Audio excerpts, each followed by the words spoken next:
Next, we'll just run through VNS3 device functions and diagram how that function might look. First is just basic connectivity, a cloud VPN. So your public cloud needs to access needs to go over the public internet. So with a VNS3 controller, you can connect a customer data center. You can also do multiple VPN connections. Some clouds limit your endpoint connectivity, limited by the number of IPsec connections. So with VNS3, you can control and manage those VPN connections and IPsec tunnels. So here we've connected 3+ data centers to one overlay network and cloud. You can also create single-tenant software as a service. So some customers offer a service that's based in public cloud but have multiple customers. Obviously, their information and connectivity cannot overlap. So if you need to segment that control and have separate IPsec connections, VNS3 lets you do that. You can also do multi-tenant SaaS, so same concept, a little bit more shared. This time your customers are very segmented. VNS3 allows end-to-end encryption. So here we've got 4 VNS3 controllers creating a little wall around all of your data center devices. This could be in a cloud or in a data center.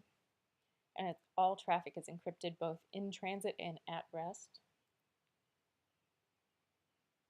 It also does application segmentation. So again, the 4 VNS3 controllers can create logical subnets within an overlay network. Here's one of our plugin container options. You can do web application firewalls. So this way, all traffic to your application passes through a layer 7 firewall. So in addition to cloud firewalls, VNS3 standard firewalls, you can add in application layer firewalls.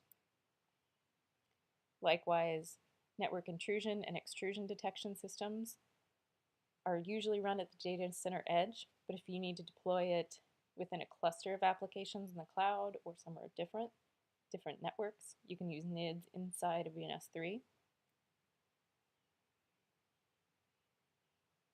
And back to kind of basic VNS3, you can do customer partner network.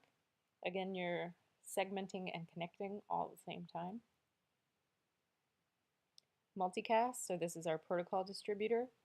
You can use multicast in a data center, but usually clouds disable multicast because it's a one-to-many chatty protocol.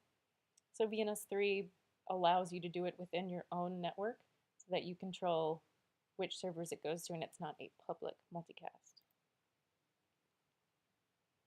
VNS3 also integrates with monitoring tools, the SNMP monitoring tools that I mentioned earlier.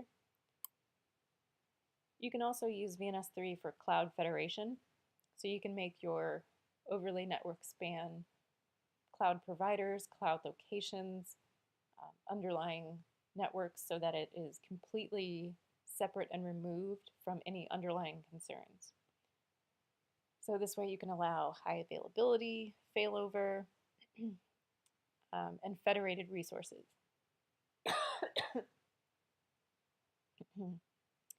With VNS3 IPsec VPN, you can do IPsec-based failover.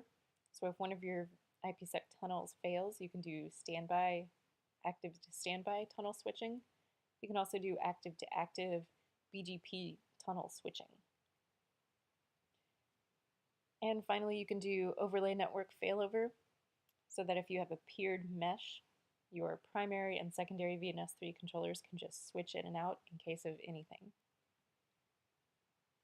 Similar disaster recovery option when you have a peered mesh of controllers, they can swap in and swap out and then move the overlay IPs with them. So it's a hot and cold scenario here.